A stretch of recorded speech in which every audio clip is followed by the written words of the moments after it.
पहलगाम आतंकी हमला, नापाक पाक की एक और नापाक हरकत, एक ऐसी हरकत जिसने भी देखा इस देश में उसका खून खौला के रख दिया। जिसने भी वो विभत्स, कायरतापूर्ण और नपुंसकता से भरा हुआ कृत्य देखा, हर किसी का खून खौल गया, क्योंकि नापाक पाक की वो हरकत थी ही कायरतापूर्ण, थी ही नपुंसकता से भरी हुई। जरा सुनिए नापाक पाक के बुज़दिल आर्मी चीफ की भाषा को। इसकी भाषा में आपको जाहिलियत और कट्टरता की बू नजर आएगी। Have a look. Our religion is different. Our customs are different. Our traditions are different. Our thoughts are different. Our ambitions are different. That was the foundation of the two-nation theory that was laid there. That we are two nations. We are not one nation. So because of that, our forefathers, they struggled, mounted that incessant struggle to create this country. तो नापाक पाक के इस बुज़दिल मुनिया के आपने जहरीले भाषण को सुना। इसी भाषण के बाद ही पहलगाम का वो हमला हुआ था। खैर, इनको जो कहना था, जो करना था, इन्होंने तो कह लिया, कर लिया। अब बारी थी रिप्लाई की। पीएम मोदी ने अपने एक भाषण में ये क्लियर कर दिया उनको भी और पूरी दुनिया को भी कि वो पाकिस्तान का क्या हाल करने वाले हैं। From the soil of Bihar, I say to the whole world, India will identify, track and punish every terrorist and their backers.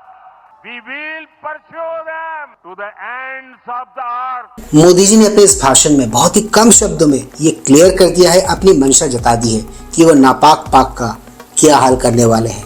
यही आर्मी चीफ जो यहाँ बकलोलिया कर रहा था, ये अब भागता भागता फिरेगा। इसे कूटेंगे नहीं, इसे तोड़ेंगे, मारेंगे कम, घसीटेंगे ज्यादा। Please like, share, subscribe YouTube channel ताकि हम ऐसे कंटेंट्स बनाते रहें। ऑलराइट दोस्तों, let's go back to the topic then. आपने वो एक कहावत तो सुनी ही होगी, आ बैल मुझे मार। पाकिस्तान का इन दिनों वही हाल है। मुझे ये समझ में नहीं आ रहा किस बेस पर ये भारत से पंगा लेने की हिमाकत कर रहा है या फिर हिम्मत कर रहा है। पैसे तो इनके पास है नहीं, कटोरा लेके इनके प्रधानमंत्री देश विदेश घूमते रहते हैं, मांगते रहते हैं पैसा। भिखमंगा मुल्क जो है ये, और वही भीख का पैसा जो इनके मुल्क की बेहतरी के लिए दिया जाता है, उसी को ये यूज करते हैं जंगों में, आतंकियों को ट्रेन करने में, इन्हें हमारे देश में पहुंचाने में, इन्फिल्ट्रेट करवाने में। खैर, इन दिनों आतंकिस्तान की सुताई और कुटाई का कार्यक्रम जोरों शोरों से चल रहा है देश भर में। आपने न्यूज पे, सोशल मीडिया पे, हर तरफ हर जगह ये खबरें देखी ही होंगी कि क्या चल रहा है। आप सबसे मेरा निवेदन है कि अभी फिलहाल जब तक ये मामला चल रहा है तब तक कोई भी चीजें शेयर ना करें, कोई भी सेंसिटिव इन्फॉर्मेशन, भले ही वो किसी सरकारी योजना या फिर किसी सरकारी अनाउंसमेंट की हो या फिर सेना के मूवमेंट की हो, उसे शेयर ना करें। और ये तो थी आतंकिस्तान के सुताई और कुटाई की बात। इस देश में जहां पर आप एक तरफ ये नैरेटिव देख रहे हैं हमारे न्यूज पे, सोशल मीडिया पे, हर तरफ हर जगह, तो वहीं एक दूसरा नैरेटिव भी है जो इस देश में जोरों शोरों से चलाया जा रहा है, जो कि कुछ गद्दारों द्वारा चलाया जा रहा है। Have a look. ऑपरेशन सिंदूर बहुत ही खूबसूरत तरीके से लॉन्च हुआ और आतंकियों को उस बिंदु तक पहुंचा दिया जहां मसूद अजहर जैसे आतंकी खून के आंसू रोकर ये कह रहे हैं कि मेरा तो पूरा परिवार मर गया, अब मैं जी कर क्या करूं। सेना और सरकार की प्रेस कॉन्फ्रेंस में ऑपरेशन सिंदूर ही कहा गया, लेकिन यह नाम किसने रखा, कैसे रखा गया, क्यों? तो देखा सुना आपने इन दोनों ही पत्रकारों की प्रायोरिटीज को।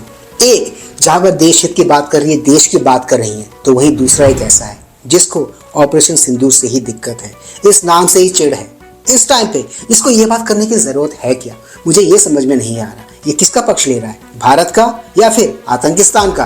इतनी नेगेटिविटीज के बीच भी एक सिल्वर लाइनिंग में देख रहा हूं इन दिनों, और वो ये है कि हमारे देश का विपक्ष, हमारे देश के विपक्षी नेता सरकार के साथ कंधे से कंधा मिलाकर इस मुश्किल सिचुएशन में खड़े हैं, जो कि एक अच्छी बात है। एग्जैक्टली क्या हुआ, कैसे हुआ, उन्होंने क्या कहा हमारे देश के नेता विपक्ष ने, वही सब कुछ देखेंगे आज के इस व्लॉग में। आगे मेरे साथ। 3, 2, 1। पर भी हम गर्व करते हैं जिन्होंने ऑपरेशन सिंदूर तहत पाकिस्तान और पाकिस्तान ऑक्युपाइड कश्मीर के आतंकी ठिकानों पर साहसिक और निर्णायक कार्रवाई करते हुए मुंह तोड़ जवाब दिया है। हम अपने जांबाज सैनिकों के साहस, दृढ़ संकल्प और राष्ट्रभक्ति को सलाम करते हैं। भले ही इनके साथ 100 बातों को लेके मैं अग्री ना करूं, बट इनकी ये एक बात मुझे बहुत ही अच्छी लगी कि इस मुश्किल समय में भी ये अपनी आपसी पॉलिटिक्स, अंदरूनी पॉलिटिक्स, रीजनल पॉलिटिक्स को भूलकर देश के साथ खड़े हैं, क्योंकि हम इनसे यही उम्मीद भी करते हैं और इनके जितने भी समर्थक हैं या फिर ऐसे लोग इस देश में जो इस समय भी नेगेटिव बातें कर रहे हैं सेना को लेके, देश को लेके, उनसे मैं एक ही बात कहना चाहूंगा कि सीखो कुछ इनसे। अब जाके ट्रू सेंस में इस देश के विपक्ष पर मेरा थोड़ा सा भरोसा आया है, थोड़ा सा मैं भरोसा करने लगा हूं कि इस मुश्किल वक्त में इन्होंने सरकार को अकेला नहीं छोड़ दिया, सरकार के साथ खड़े रहे, देश के साथ खड़े रहे, सेना के साथ ये खड़े हैं मजबूती के साथ, कंधे से कंधा मिलाकर। तो दोस्तों आज के इस व्लॉग में सिर्फ इतना ही। मैं मिलूंगा आप सबके साथ अपने अगले व्लॉग पे। And yes, do not forget to like share subscribe YouTube channel. इससे हमें शक्ति मिलती है, इससे हमें ताकत मिलती है और इससे हमें मोटिवेशन मिलती है। कीप स्माइलिंग दोस्तों।